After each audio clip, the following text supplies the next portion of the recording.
my name's Cortlyn Brown, and we're currently on the NIH campus in building 35A. So my specific interest is mood disorders, and I'm looking at them within children. I'm specifically looking at bipolar as well as major depressive disorder. I think if you're looking at within children, it really causes a lot of issues with the school setting. There are a lot of attention issues. These kids have a hard time focusing on what they're learning in school, and then that really sticks with them as they develop.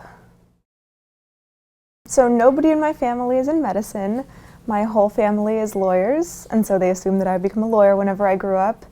And I went rogue and went into medicine. I'm from Pittsburgh.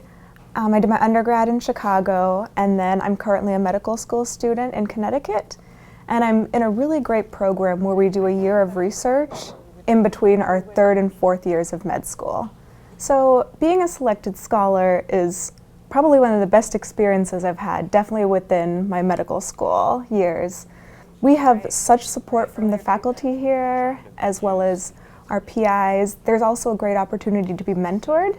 So we have these leaders in their field. They're so far along, they've had amazing discoveries, and they're talking to us just like we're normal people. And they give us a lot of career advice, and then there's also the opportunity to mentor students that are coming behind us. So we have some undergrad students, we have students that just graduated undergrad, and I can talk to them about their career development because I just went through that stage.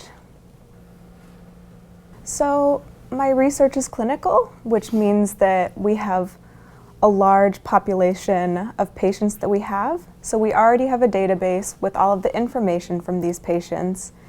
And I come in the morning, figure out whatever question I want to tackle that day, and then look through the database and see if I can find any answers there. And then I also often review the current literature that's out, just to make sure that my question hasn't already been answered, or to see if there's anything that's already been published that could help me. So one of my main projects is we're looking at things called biomarkers, and they're basically anything that you can find in the blood, saliva, any sample that you can take from a patient, and then you can test those and see the different levels that they are in different patients. So I'm looking at one called cortisol. It's really a stress hormone, and so we're looking to see if there are different levels in kids with major depressive or bipolar, and then seeing if we could maybe test that in kids that we don't know if they have those diseases.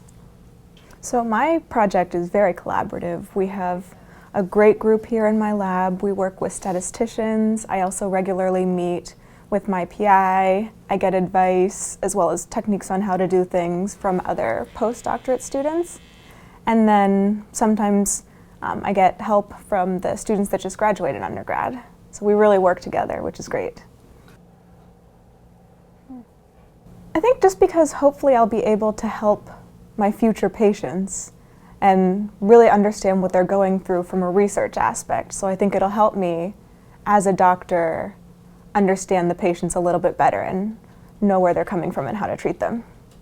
The best advice is find out what you're passionate about and then keep pursuing it, and don't be discouraged because there will be a lot of setbacks along the way. People may tell you that you can't do it. I got told that I shouldn't apply to med school, and here I am now. So if you are passionate about something, you just have to keep chugging along and really trying to pursue that.